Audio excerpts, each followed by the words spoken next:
राधे राधे, हरे कृष्ण। आप सभी का दिन शुभ हो। आज दिनांक है 12 नवंबर और दिन है बुधवार और आज है अगहन महीने के कृष्ण पक्ष की अष्टमी तिथि, जो कि आज रात 10:58 तक रहेगी। बाद में नवमी तिथि प्रारंभ हो जाएगी और आज ब्रह्म मुहूर्त सुबह 4:58 से 6:35 तक रहेगा। राहु काल दोपहर 12 बजे से 1:30 बजे तक रहेगा और आज शुक्ल योग सुबह 8:02 तक रहेगा। बाद में ब्रह्म योग प्रारंभ हो जाएगा। इसके अलावा सूर्योदय होगा सुबह 6:42 पर। सूर्यास्त का समय रहेगा शाम 5:39 पर और आज शाम 6:36 के बाद में माघ नक्षत्र भी प्रारंभ हो रहा है। आइए सुनते हैं माघशीर्ष महीने में प्रत्येक दिन सुनी जाने वाली माँ अन्नपूर्णा और सीता माता की कहानी। माँ अन्नपूर्णा व्रत की कथा के अनुसार प्राचीन समय की बात है। काशी निवासी धनंजय की पत्नी का नाम सुलक्षणा था। उसे अन्य सभी सुख प्राप्त थे, केवल निर्धनता ही उनके दुख का एकमात्र कारण थी और यही दुख उसे हर समय सताता था। एक दिन सुलक्षणा अपने पति से बोली, स्वामी आप कुछ उद्यम करो तो काम चले, इस प्रकार कब तक काम चलेगा। सुलक्षणा की ये बात धनंजय के मन में बैठ गई और वह उसी दिन विश्वनाथ शंकर जी को प्रसन्न करने के लिए बैठ गया और कहने लगा, हे देवाधिदेव विश्वेश्वर, मुझे पूजा पाठ कुछ भी करना नहीं आता, मैं तो केवल आपके ही भरोसे बैठा हूँ। इतनी विनती करके वह 2-3 दिन तक लगातार भूखा प्यासा बैठा रहा। ये देखकर भगवान शंकर ने उसके कान में अन्नपूर्णा अन्नपूर्णा अन्नपूर्णा इस प्रकार 3 बार कहा। ये कौन क्या कह गया। बस इसी सोच में धनंजय पड़ गया कि मंदिर से आते ब्राह्मण को देखकर वह पूछने लगा, पंडित जी अन्नपूर्णा कौन है। तब ब्राह्मण ने कहा, अरे धनंजय, तू तो अन्न छोड़कर बैठा है, इसलिए तुझे हर समय अन्न की ही बात सूझती है। जा घर जाकर अन्न ग्रहण कर। धनंजय अपने घर गया, जाकर पत्नी से सारी बात कही। तब वह बोली, नाथ चिंता मत करो, स्वयं शंकर जी ने यह मंत्र दिया है और वे स्वयं ही खुलासा भी करेंगे। आप फिर से जाकर उनकी आराधना करो। पत्नी के कहे अनुसार धनंजय फिर पहले दिन की तरह ही जाकर पूजा में बैठ गया। रात्रि में भगवान शंकर जी ने आज्ञा दी, कहा तू पूर्व दिशा में चला जा। अब धनंजय अन्नपूर्णा का नाम जपता जाता और रास्ते में फल खाता, झरनों का पानी पीता जाता। इस प्रकार कितने ही दिनों तक लगातार वह चलता रहा। वहां उसे चांदी से चमकते वन की शोभा देखने मिली, सुंदर सरोवर देखने मिला। उसके किनारे कितनी ही अप्सराएं झुंड बनाई बैठी थी। एक अप्सरा कथा कहती थी और सब माँ अन्नपूर्णा इस प्रकार बार बार कहती थी। ये अगहन मास की उजियारी रात्रि थी और आज से ही व्रत का आरंभ था। जिस शब्द की खोज करने वह निकला था, वहां उसे वही शब्द सुनने को मिला। धनंजय ने तब उनके पास जाकर धीरे से पूछा, हे देवियों, आप ये सब क्या कर रही हो। तब उन सब ने कहा, हम सब माँ अन्नपूर्णा का व्रत कर रही हैं। व्रत करने से क्या होता है और क्या ये व्रत किसी ने किया भी है। इसे कब किया जाए, कैसे किया जाए और इसकी कैसी विधि है, मुझसे भी कहो। धनंजय के कहने पर वे अप्सराएं कहने लगी, इस व्रत को कोई भी कर सकता है। 21 दिन व्रत करने के लिए 21 गांठ वाला सूत लेना। 21 दिन यदि ना कर पाएं तो 1 दिन का ही उपवास करें और ये भी ना करें तो केवल कथा सुनकर ही प्रसाद ले लें। निराहार रहकर कथा कहें। कथा सुनने वाला कोई ना मिले तो पीपल के पत्तों को रखकर सुपारी या घृत कुमारी यानी ग्वार पाठ को वृक्ष के सामने रखकर दीपक को साक्षी बनाकर सूर्य, गाय, तुलसी या महादेव को बिना कथाएं सुनाए मुख में अन्न मत डालना। यदि भूल से कुछ पड़ जाए तो 1 दिवस फिर उपवास करें।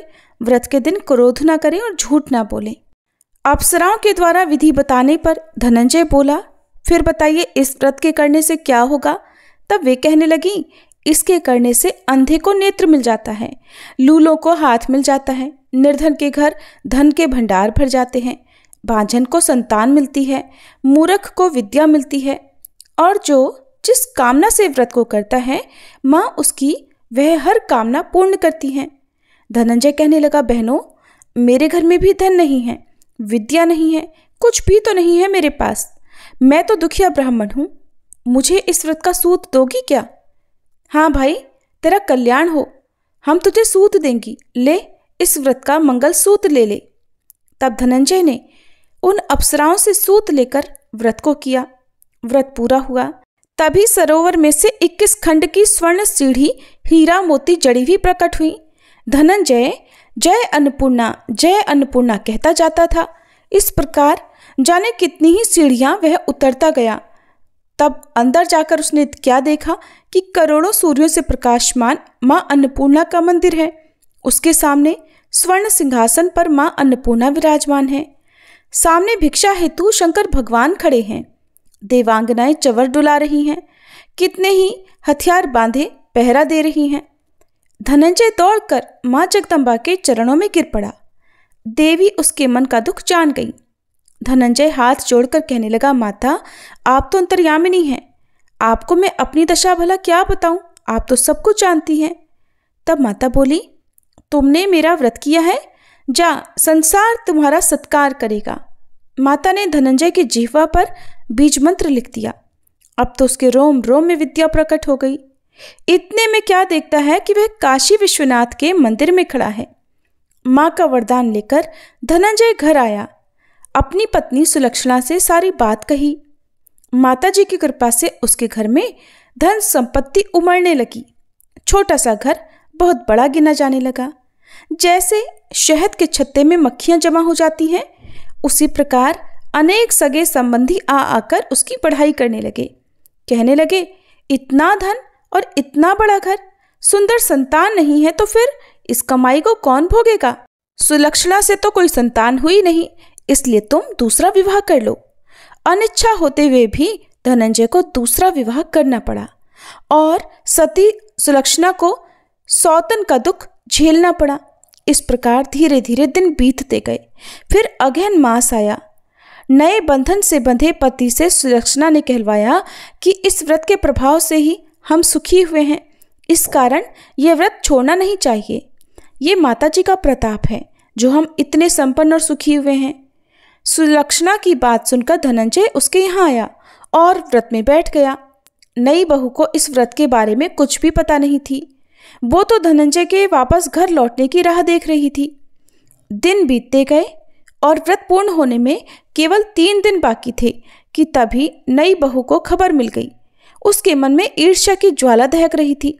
वह सुलक्षणा के घर आ धमकी और उसने वहां भगदड़ मचा दी और वह मारे क्रोध के धनंजय को अपने साथ लिवा ले गई। नए घर में धनंजय को थोड़ी देर के लिए निद्रा ने आ दबाया। वह गहरी नींद सो गया और ठीक उसी समय नई बहू ने उसका व्रत का सूत तोड़कर आग में फेंक दिया। अब तो माता जी का कोप जाग गया। इधर माता क्रोधित हुई और उधर उसके घर में अचानक आग लग गई। सब कुछ जलकर खाक हो गया। सुलक्षणा जान गई और पति को फिर अपने घर ले आई। नई बहू रूठ कर अपने पिता के घर जा बैठी। पति को परमेश्वर मानने वाली सुलक्षणा बोली, नाथ, घबराना नहीं, माता जी की कृपा अलौकिक है। पुत्र कुपुत्र हो जाता है पर माता कभी कुमाता नहीं होती। इसलिए आप श्रद्धा और भक्ति से आराधना शुरू करो, वे हमारा कल्याण जरूर करेंगी। धनंजय फिर माता के पीछे पड़ गया। फिर वही सरोवर सीढ़ी प्रकट हुई और उसमें वह मां अन्नपूर्णा कहकर उतर गया। वहां जाकर माता के चरणों में करुण क्रंदन करने लगा, विलाप करने लगा। माता प्रसन्न होकर बोली, ये मेरी स्वर्ण की मूर्ति ले, उसकी पूजा करना तो फिर सुखी हो जाएगा। जा, तुझे मेरा आशीर्वाद है। तेरी पत्नी सुलक्षणा ने श्रद्धा से मेरा व्रत किया है, उसे मैंने पुत्र का वरदान दिया है। धनंजय ने आंखें खोली तो खुद को काशी विश्वनाथ के मंदिर में खड़ा पाया। वहां से फिर उसी प्रकार वह घर को आया। इधर सुलक्षणा गर्भवती हुई और 9 महीने पूरे होते ही उसके यहाँ पुत्र का जन्म हुआ। गांव में आश्चर्य की लहर दौड़ पड़ी। अब तो गांव में जिसकी कोई भी कामना होती वही मनौती मांगने लगता और इस तरह सभी लोगों की मनोकामनाएं पूर्ण होने लगी। इस तरह उसी गांव के निसंतान सेठ के पुत्र होने पर उसने माता अन्नपूर्णा का मंदिर बनवा दिया। उसमें माता जी धूमधाम से पधारी, यज्ञ हुआ और धनंजय को मंदिर के आचार्य का पद दे दिया गया। जीविका के लिए मंदिर की दक्षिणा और रहने के लिए बड़ा सुंदर सा भवन भी दिया गया। धनंजय पत्नी और पुत्र सहित वहां सुख से रहने लगा। माता जी के चढ़ावे में भरपूर आमदनी होने लगी। उधर नई बहू के पिता के घर डाका पड़ गया, सब कुछ लुट गया और वे भीख मांगकर अपना पेट भरने लगे। सुलक्षणा ने जब यह सुना तो उन्हें बुलावा भेजा और उनके आने पर उन्हें अलग घर में रख लिया और उनके अन्न वस्त्र का प्रबंध भी कर दिया। धनंजय, सुलक्षणा और उसका पुत्र माता जी की कृपा से आनंद से रहने लगे।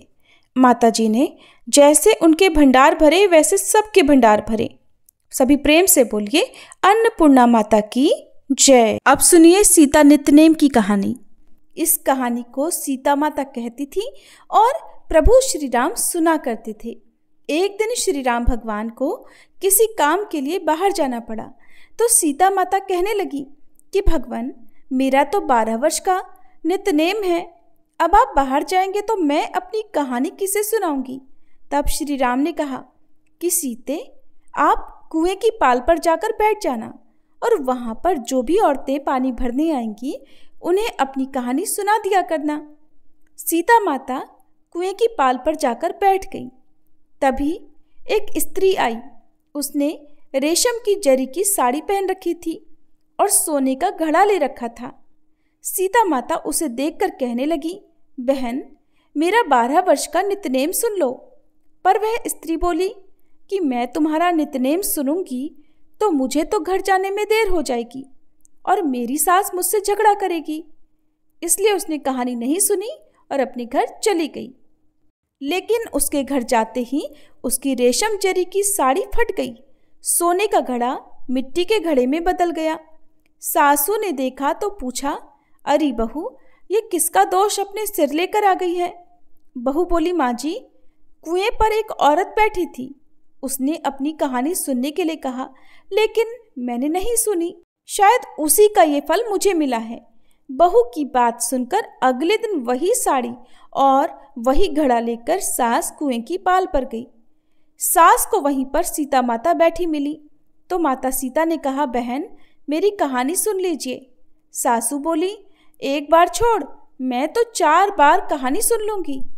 तब सीता माता बोली, राम आए लक्ष्मण आए, देश के पुजारी आए, नित नेम का नेम लाए, आओ राम बैठो राम, तपी रसोई जीमो राम, माखन मिश्री खाओ राम, दूध पताशा पियो राम, सूत के पल का मोठो राम, शाल दुशाला पोठो राम, शाल दुशाला ओढ़ो राम, जब बोलूं राम ही राम, राम सवारे सबके काम, खाली घर भंडार भरेंगे, सबका बेड़ा पार करेंगे। श्री राम जय जय राम। सासू बोली, बहन, कहानी तो बहुत अच्छी लगी। फिर कहानी सुनकर सासू घर चली गई और उसकी साड़ी फिर से रेशम जरी की बन गई। मिट्टी का घड़ा भी फिर वापस से सोने के घड़े में बदल गया। बहू ने देखा तो कहने लगी, सासू माँ, आपने ये सब कैसे किया। सासू बोली, बहू, तू दोष लगा कर आई थी और मैं अब दोष उतार कर आ रही हूँ। बहू ने पूछा कि माँ जी, वह कुएं वाली स्त्री कौन है। सासू ने बताया कि वह तो सीता माता थी, वो पुराने से नया कर देती हैं, खाली घर में भंडार भर देती हैं, वह लक्ष्मी जी का वास घर में कर देती हैं और मनुष्य की जो भी इच्छा हो उसे पूर्ण कर देती हैं। बहू बोली, माँ जी, फिर तो ऐसी कहानी मुझे भी सुना दो। सास बोली कि ठीक है, तुम भी सुनो।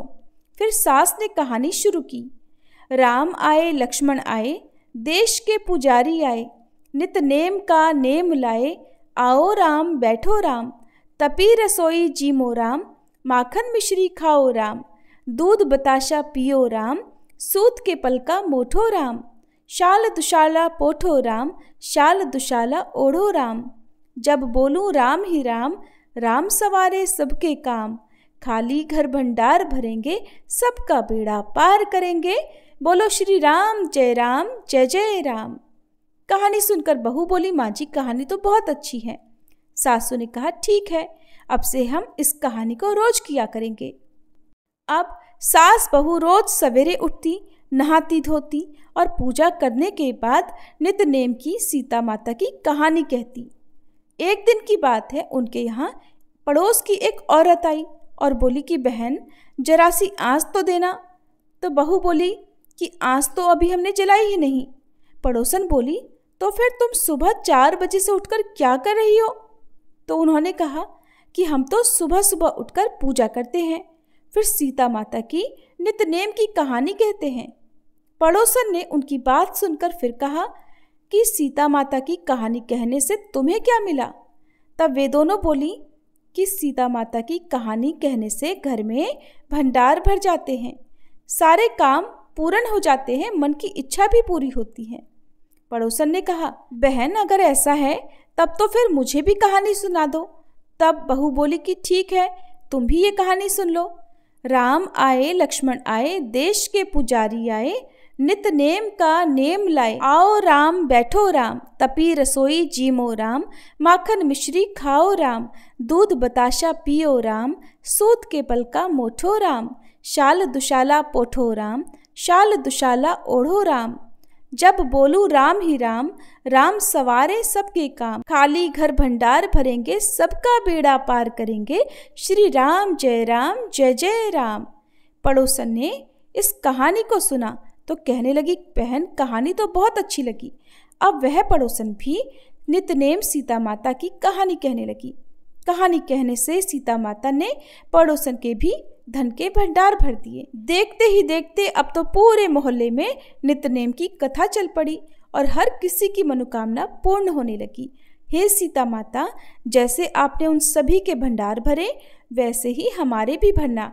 कहानी कहने वाले, सुनने वाले और हुंकार भरने वाले सबके भरना। सभी प्रेम से बोलिए, सीता मैया की जय। अब सुनिए आज का महात्म्य। मुनि नारायण देवर्षि नारद से कहते हैं कि संपूर्ण गोलोक का दर्शन करके उन तीनों देवताओं के मन में बड़ा हर्ष हुआ। फिर वे श्री राधा के प्रधान द्वार पर आए। उस द्वार का निर्माण उत्तम रत्नों और मणियों से हुआ था। वहां पर 2 वेदिकाएं थी। हल्दी के रंग की उत्तम मणि से, जिसमें हीरे का भी मिश्रण था, बनाए गए श्रेष्ठ रत्न मणि निर्मित किवाड़ उस द्वार की शोभा बढ़ाते थे। देवताओं ने देखा कि उस द्वार पर रक्षा के लिए परम उत्तम वीर भानु की नियुक्ति हुई है। वे रत्नों के बने हुए सिंहासन पर बैठे हुए हैं, पीतांबर पहने हुए हैं और रत्नमय आभूषणों से विभूषित हैं। तरह तरह के चित्रों से सजा हुआ उस अद्भुत और विचित्र द्वार की रक्षा करते हुए द्वारपाल वीर भानु के पास जाकर देवताओं ने प्रसन्नता पूर्वक अपना सारा अभिप्राय निवेदन किया। तब द्वारपाल ने निशंक होकर उन देवेश्वरों से कहा, हे देवगणों, मैं इस समय आज्ञा लिए बिना आप लोगों को भीतर नहीं जाने दूंगा। मुने ऐसा कहकर द्वारपाल ने श्री कृष्ण के स्थान पर सेवकों को भेजा और फिर उनकी आज्ञा पाकर देवताओं को अंदर जाने की अनुमति दी। उससे पूछकर वे तीनों देवता दूसरे उत्तम द्वार पर गए, जो पहले से अधिक विचित्र, सुंदर और मनोहर था। नारद उस द्वार पर नियुक्त हुए चंद्रभानु नामक द्वारपाल दिखाई दिए, जिनकी अवस्था किशोर थी। शरीर की कांति सुंदर और श्यामल थी। वे सोने का बेत हाथ में लेकर रत्नमय आभूषणों से विभूषित होकर रत्नमय सिंहासन पर ही विराजमान थे। 5 लाख गोपों का समूह उनकी शोभा बढ़ा रहा था। उनसे पूछकर देवता लोग तीसरे उत्तम द्वार पर गए, जो दूसरे से भी अधिक सुंदर, विचित्र और मणियों के तेज से प्रकाशित था। हे नारद, वहां द्वार की रक्षा में नियुक्त सूर्य भानु नामक द्वारपाल दिखाई दिए, जो 2 भुजाओं से युक्त मुरलीधारी किशोर, श्याम और सुंदर थे। फिर उनसे पूछकर देवता लोग चौथे द्वार पर गए, जो उन सभी द्वारों से विलक्षण, रमणीय और मणियों की दिव्य दीप्ति से बड़ा सुसज्जित दिखाई दे रहा था।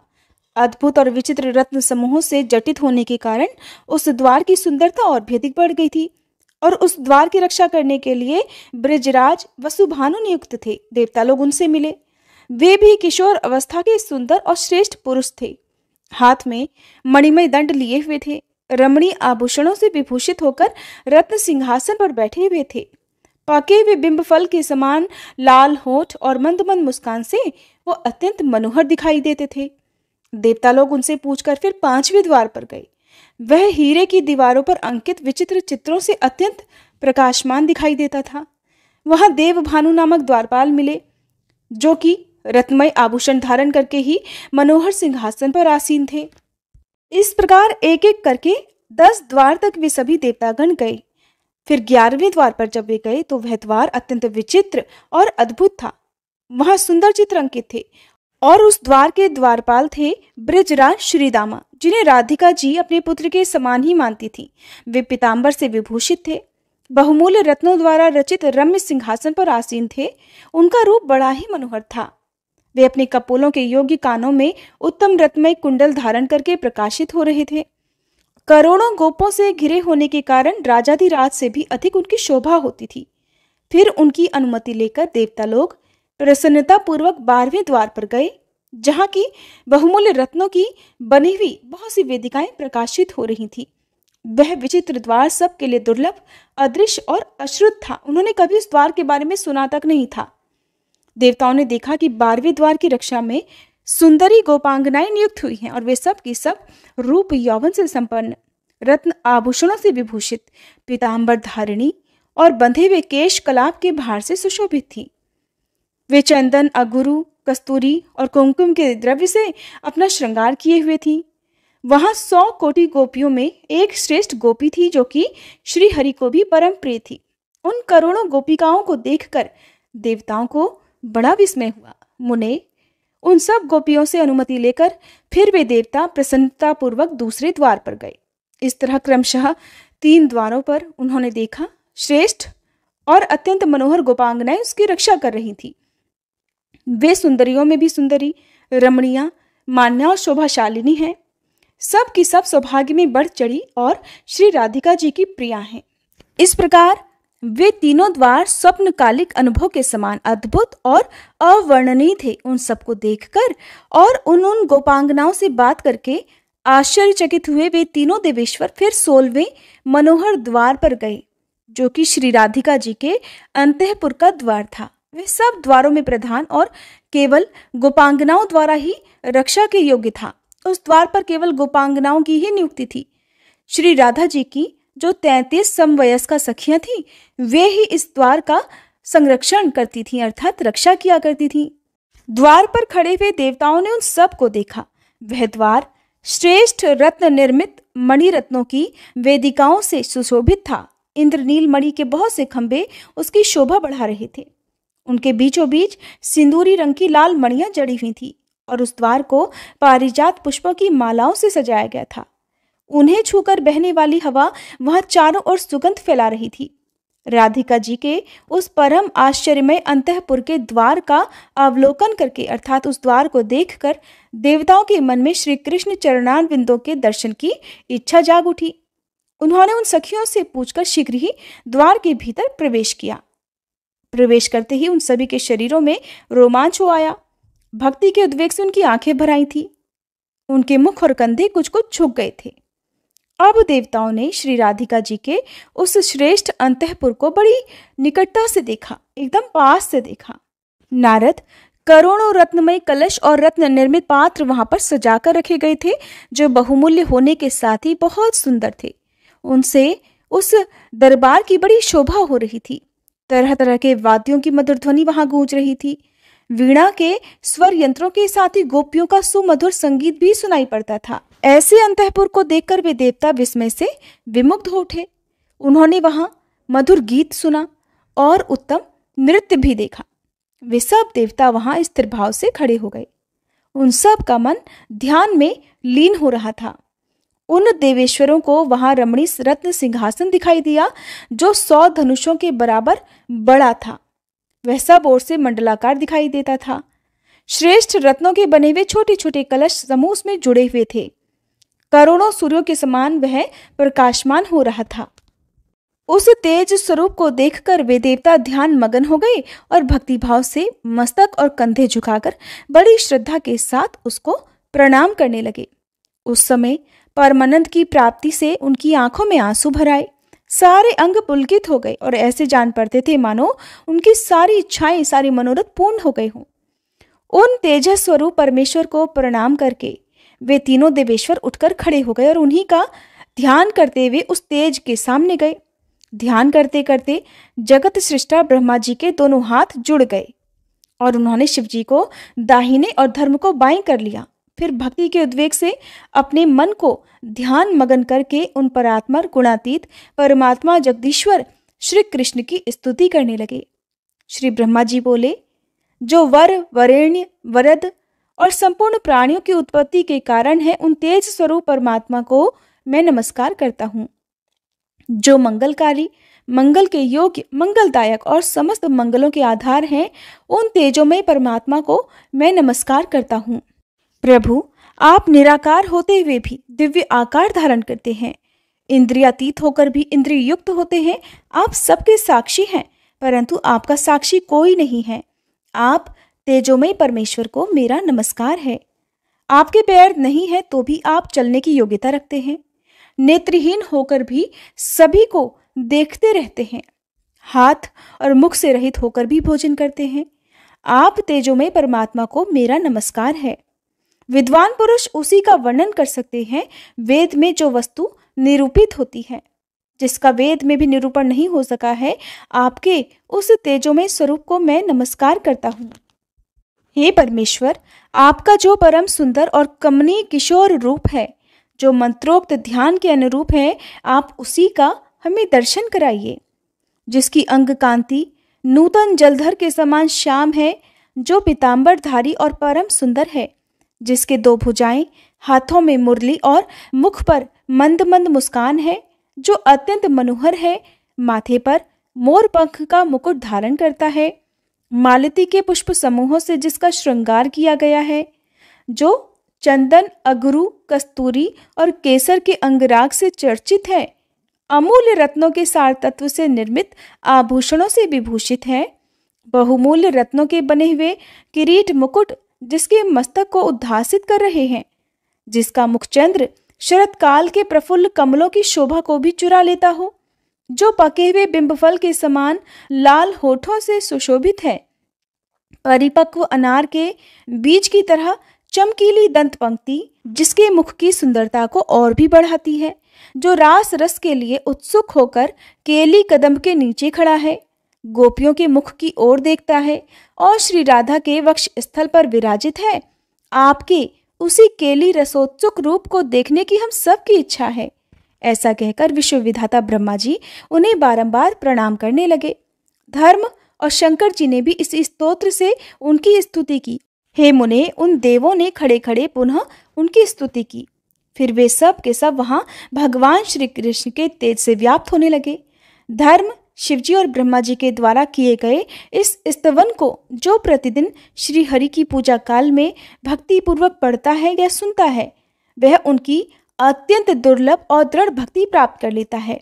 देवता, असुर और मुनिंद्र को श्री हरि का दास दुर्लभ है, परंतु इस स्तोत्र का पाठ या श्रवण करने वाला उसे बड़ी आसानी से पा लेता है।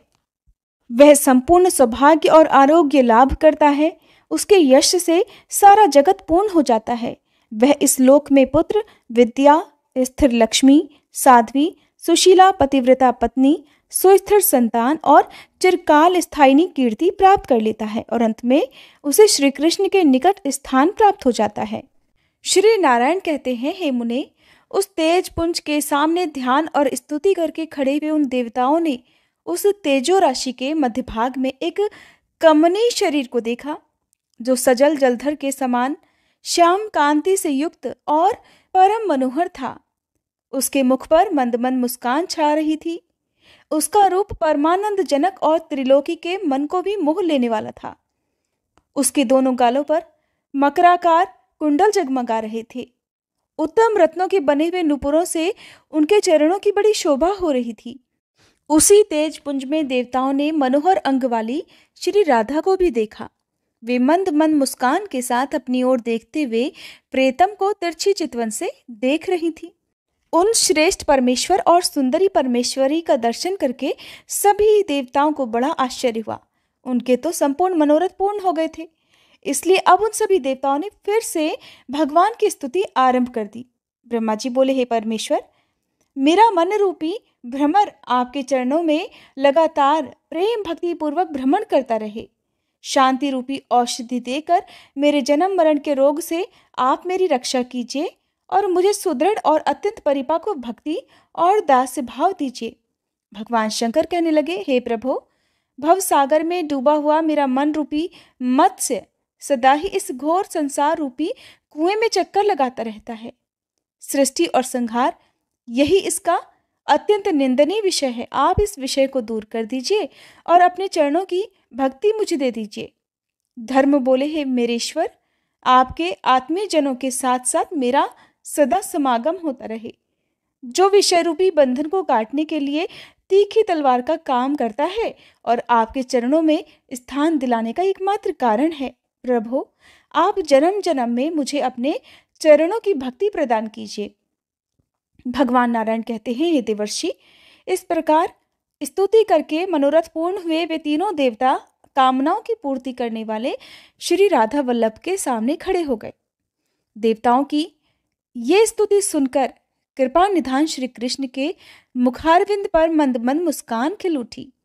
वे उनसे हितकर और सत्य वचन में बोले।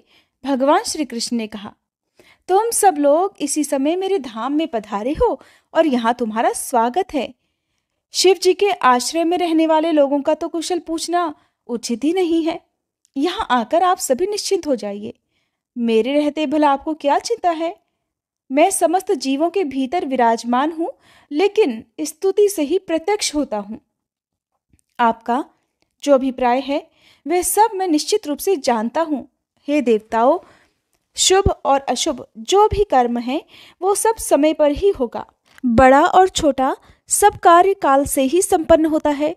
वृक्ष अपने अपने समय पर ही सदा फूलते और फलते हैं, समय पर ही उनके फल पकते हैं और समय पर ही वे कच्चे फलों से लद जाते हैं। सुख दुख, संपत्ति विपत्ति, शोक चिंता तथा शुभ और अशुभ सब अपने अपने कर्मों के फल हैं और सभी समय पर ही उपस्थित होते हैं। तीनों लोकों में न तो कोई किसी का प्रिय है और न ही अप्रिय। हे देवताओं, आप लोगों का यहाँ गोलोक में जो एक क्षण बीता है, उतने में ही पृथ्वी पर 7 मनवंतर बीत चुके हैं। 7 इंद्र समाप्त हो गए हैं और इस समय 8वें इंद्र चल रहे हैं। इस प्रकार मेरा कालचक्र दिन रात भ्रमण करता रहता है। इंद्र, मनु और राजा सभी लोग काल के वशीभूत हो गए। उनकी कीर्ति पृथ्वी, पुण्य और पाप की कथा मात्र शेष रह गई है। इस समय भी भूमि पर बहुत से राजा दुष्ट और भगवान निंदक हैं। उनके बल और पराक्रम महान है, परंतु समयानुसार वे सब के सब कालांतक यम के ग्रास हो जाएंगे। ये काल इस समय भी मेरी आज्ञा से ही उपस्थित है। वायु मेरी आज्ञा मानकर ही निरंतर बहती रहती है। मेरी आज्ञा से ही अग्नि जलती है और सूर्य तपते हैं। हे देवताओं, मेरी आज्ञा से ही सब शरीरों में रोग भी निवास करते हैं। समस्त प्राणियों में मृत्यु का संचार होता है और वे समस्त जलधर वर्षा भी करते हैं। मेरे शासन से ही ब्राह्मण ब्राह्मणत्व में, तपोधन तपस्या में और योगी योग में निष्ठा रखते हैं।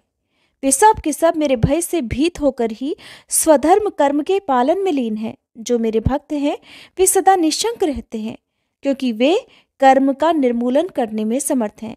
देवताओं, मैं काल का भी काल हूँ, विधाता का भी विधाता हूँ, संहारकारी का भी संहारक और पालक का भी पालक परमात्मा परमेश्वर हूँ। मेरी आज्ञा से ही ये शिव संहार करते हैं, इसीलिए इनका नाम हर है। आप मेरे आदेश से सृष्टि के लिए उद्यत रहते हो, इसलिए विश्व सृष्टा कहलाते हो और धर्मदेव रक्षा के कारण ही पालक कहलाते हैं। मैं अपने भक्तों का प्राण हूँ और भक्त भी मेरे लिए प्राणों के समान हैं। जो मेरा नित्य ध्यान करते हैं उनका मैं दिन रात स्मरण करता हूँ। 16 अरों से युक्त अत्यंत तीखा सुदर्शन नामक चक्र महान तेजस्वी है।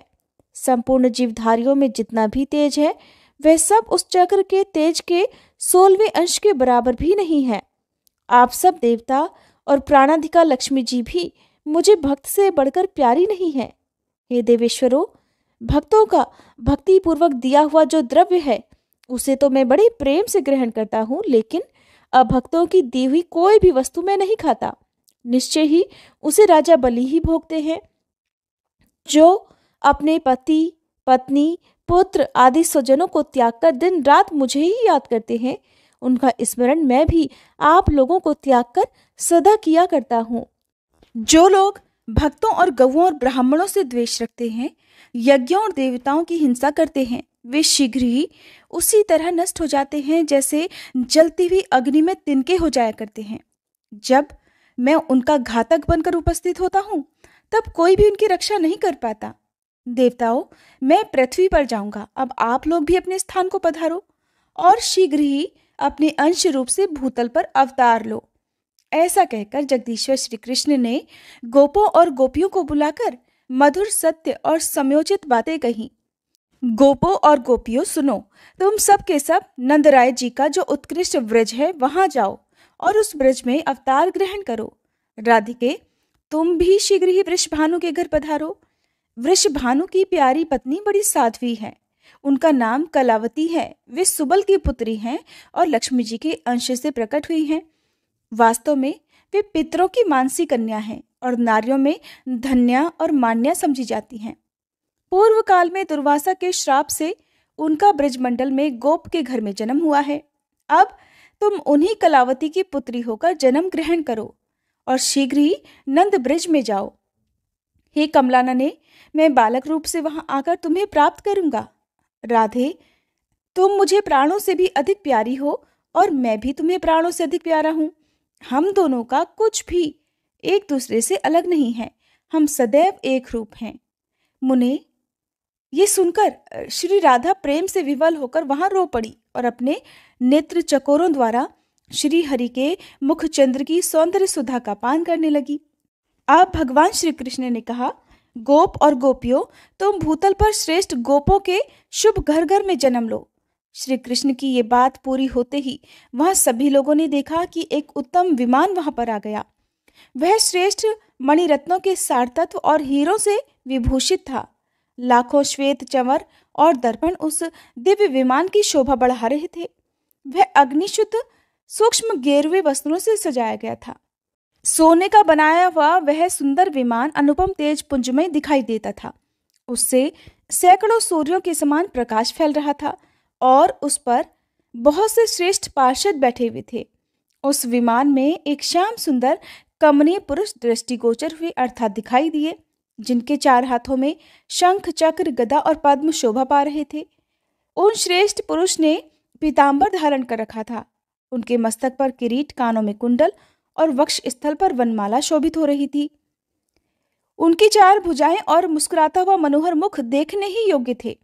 भक्तों पर कृपा करने के लिए वे आकुल दिखाई देते थे। उन्हीं के बाएं भाग में सुरम्य शरीर वाली शुक्ल वर्णा मनोहरा ज्ञान रूपा और विद्या की अधिष्ठात्री देवी सरस्वती जी दिखाई दी, जिनके हाथों में वेणु, वीणा और पुस्तकें थीं। वे भी भक्तों पर कृपा करने के लिए बड़ी व्याकुल दिख रही थी। उन महानारायण के दाहिने भाग में शरत काल के चंद्रमा की सी प्रभा और तपाए हुए सोने की तरह कांति से प्रकाशमान परम मनोहरा और रमणीया देवी लक्ष्मी जी दिखाई दी, जिनके मुख पर मुस्कान खेल रही थी। वे भी दिव्य और अनुपम सौंदर्य से प्रकाशित हो रही थी। अपनी ओर देखने वाले नारायण देव को वो तिरछी चितवन से निहार रही थी। पत्नियों और पार्षदों के साथ शीघ्र ही विमान से उतरकर वे नारायण देव गोप गोपियों से भरी हुई उस रमणीय सभा में जा पहुंचे। उन्हें देखते ही ब्रह्मादि देवता, गोप और गोपी सब के सब बड़ी प्रसन्नता से उठकर उनके सम्मान में खड़े हो गए। सबके हाथ जुड़े हुए थे। देवर्षिगण साम वेदोक्त स्तोत्र द्वारा उनकी स्तुति करने लगे। उनकी स्तुति समाप्त होने पर नारायण देव आगे जाकर श्री कृष्ण विग्रह में विलीन हो गए। यह परम आश्चर्य की बात देखकर सबको बड़ा विस्मय हुआ। उसी समय वहां एक दूसरा स्वर्णमय रथ आ पहुंचा।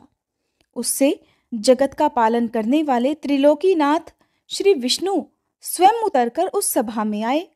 उनकी 4 भुजाएं थी। वनमाला से विभूषित पीतांबरधारी, संपूर्ण अलंकारों की शोभा से संपन्न और करोड़ों सूर्यों के समान प्रकाशमान श्री विष्णु जी बड़े मनोहर दिखाई देते थे। वे मंद मंद मुस्कुरा रहे थे। मुने उन्हें देखते ही सभी लोग उठकर खड़े हो गए। सबने प्रणाम करके उनकी स्तुति की। इसके बाद वे भी वहीं पर श्री राधिका वल्लभ श्री कृष्ण के शरीर में लीन हो गए। श्वेत द्वीप निवासी श्री विष्णु के श्री कृष्ण विग्रह में विलीन हो जाने के बाद वहां तुरंत ही शुद्ध स्फटिक मणि के समान गौर वर्ण वाले संकर्षण नामक पुरुष पधारे। वे बड़ी जल्दी में थे। उनके सहस्त्रों मस्तक थे और वे 100 सूर्यों के समान प्रकाशित हो रहे थे। उन्हें आया देखकर सबने उन विष्णु स्वरूप संकर्षण जी का स्तवन किया। नारद जी उन्होंने भी वहां आकर मस्तक झुकाकर राधिकेश्वर की स्तुति की। सहस्त्रों मस्तकों द्वारा भक्तिभाव से उनको प्रणाम किया और फिर इसके बाद धर्म के पुत्र स्वरूप हम दोनों भाई नर और नारायण वहां गए। मैं तो श्री कृष्ण के चरणों में ही लीन हो गया, किंतु नर अर्जुन के रूप में दृष्टिगोचर हुआ। फिर ब्रह्मा जी, शिव जी, शेष और धर्म ये चारों वहां एक स्थान पर खड़े हो गए। इसी बीच में देवताओं ने वहां दूसरा उत्तम रथ देखा, जो कि स्वर्ण के सार तत्व का बना हुआ था, तरह तरह के रत्नों से अलंकृत था। अब ग्रीष्म ऋतु के मध्यकालीन मार्तंड की प्रभा को तिरस्कृत करने वाला वह श्रेष्ठ विमान मोती, मणि और हीरे के समूह से जाज्वल्यमान प्रतीत हो रहा था। उस विमान में बैठी हुई मूल प्रकृति ईश्वरी देवी दुर्गा को भी देवताओं ने देखा, जो रत्नमय अलंकारों से विभूषित थी और उन अनुपम तेज स्वरूपा देवी की सहस्त्रों भुजाएं थी, जिनमें तरह तरह के आयुध शोभा पा रहे थे। उनके प्रसन्न मुख पर मंद मंद मुस्कान की छटा छा रही थी। वे भक्तों पर कृपा करने के लिए व्याकुल दिखाई देती थीं। वे अपने दोनों पुत्रों के साथ सिंह की पीठ पर बैठी हुई थी। उस रथ से उतरकर पुत्रों सहित देवी ने शीघ्रतापूर्वक श्री कृष्ण को प्रणाम किया। फिर वे एक श्रेष्ठ आसन पर बैठ गईं। इसके बाद गणेश जी और कार्तिकेय जी ने परात्पर श्री कृष्ण, शंकर जी, धर्म, संकर्षण और ब्रह्मा जी को नमस्कार किया। उन दोनों देवेश्वरों को निकट आया देखकर वे सब देवता उठकर खड़े हो गए। उन्होंने आशीर्वाद दिया और दोनों को अपने पास बिठा लिया। देवतागण बड़ी प्रसन्नता के साथ गणेश जी और कार्तिकेय जी के साथ उत्तम वार्तालाप करने लगे। उस समय देवता और देवी उस सभा में श्री हरि के सामने बैठ गए। उन्हें देखकर बहुसंख्यक गोप और गोपियां आश्चर्य से हैरान हो रही थीं। फिर श्री कृष्ण के मुखारविंद पर मुस्कुराहट खेलने लगी।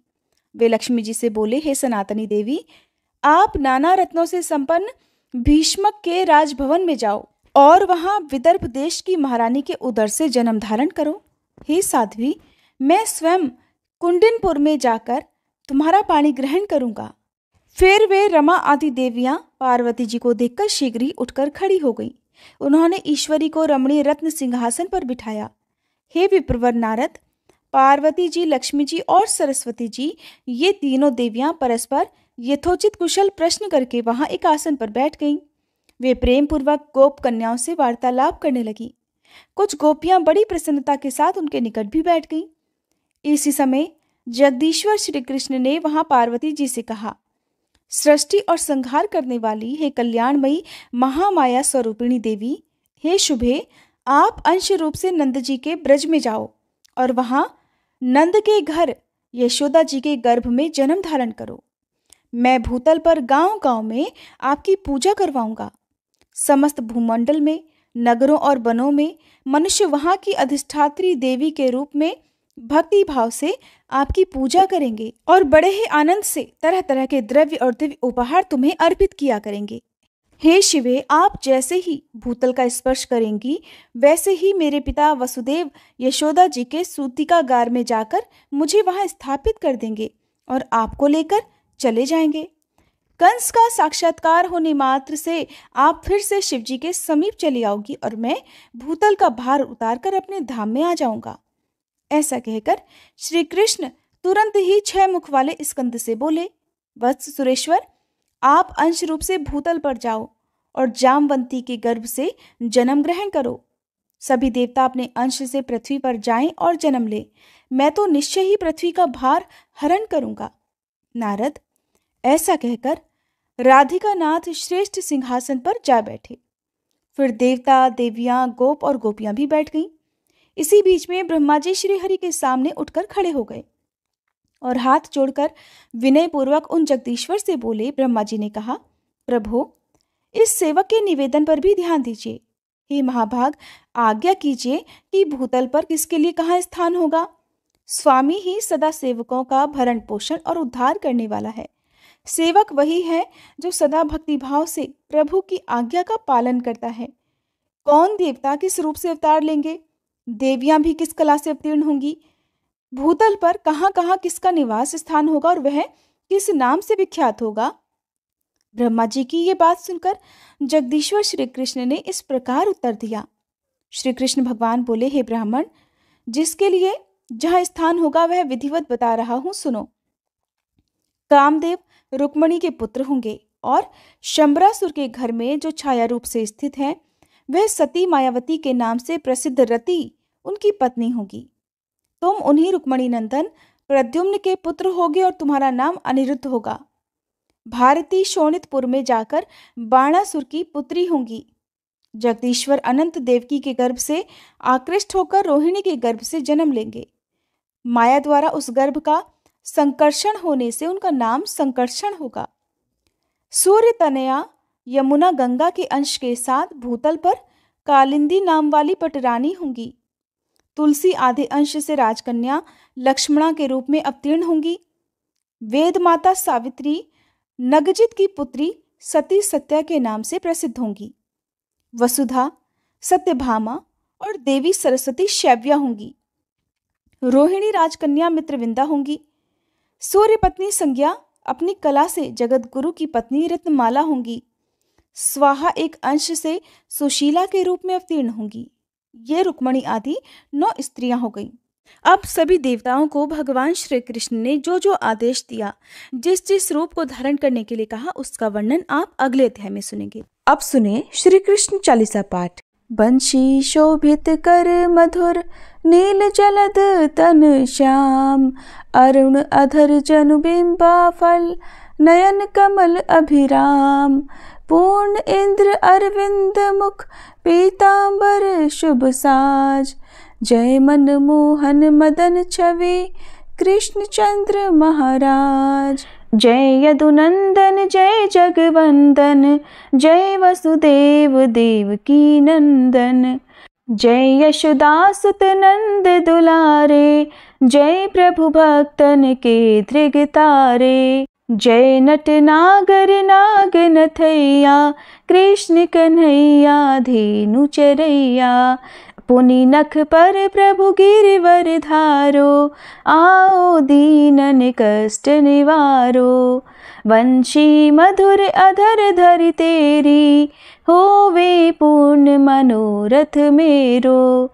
आओ हरि पुनि माखन चाखो, आज लाज भारत की राखो, गोल कपोल चिबुक अरुणारे, मृदु मुस्कान मोहिनी डारे, रंजित राजीव नयन विशाला, मोर मुकुट वैजंती माला, कुंडल श्रवण पीत पट आछे, कटी किंकणिका छन काछे, नील जलज सुंदर तन सोहे, छवि लखि सुर नर मुनि मन मोहे, मस्तक तिलक अलक घुंघराले, आओ कृष्ण बांसुरी वाले, करी पय पान पूत नहीं तार्यो, अका बका कागा सुर मार्यो, मधुवन जलत अग्नि जब ज्वाला, भय शीतल लखित ही नंद लाला, सुरपति जब ब्रज चढ़ियो रिसाई, मसूर धार वारी वर्षाई, लगत लगत ब्रज चहन बहायो, गोवर्धन नख धारी बचायो, लखि यशोदा मन भ्रम अधिकाई, मुख मह 14 भुवन दिखाई, दुष्ट कंस अति उधम मचायो, कोटि कमल जब फूल मंगायो, नाथी काली यही तब तुम लीन्हे, चरण चिन्ह दे निर्भय कीन्हे, करी गोपिन संग रास विलासा, सबकी पूरण करी अभिलाषा, केतिक महा असुर संग हार्यो, कंस ही केस पकड़ दे मार्यो, मात पिता की बंदी छुड़ाई, उगर सेन कह राज दिलाई, मही से मृतक 6 सुत लायो, मातु देव की शोक मिटायो, भौमासुर मुर दैत्य संहारो, लाए षटदश सहस कुमारो। दे भी नहीं तृण चीर संहारा, जरा सिंधु राक्षस कह मारा। असुर बकासुर आदिक मार्यो, भक्तन के तब कष्ट निवार्यो। दीन सुदामा के दुख टार्यो, तंदुल 3 मूठ मुख डार्यो। प्रेम के साग विदुर घर मांगे, दुर्योधन के मेवा त्यागे। लखी प्रेम की महिमा भारी, ऐसे श्याम दीन हितकारी। भारत के पारथ रथ हाके, लिए चक्र कर नहीं बल ताके। निज गीता के ज्ञान सुनाए, भक्तन हृदय सुधा वर्षाए। मीरा थी ऐसी मत वाली, विष पी गई बजा कर ताली। राना भेजा सांप पिटारी, शालिग्राम बने बनवारी। निज माया तुम विधि ही दिखायो, उरते संशय सकल मिटायो। तब शत निंदा करि तत्काला, जीवन मुक्त भयो शिशुपाला। जब ही द्रौपदी टेर लगाई, दीनानाथ लाज अब जाई।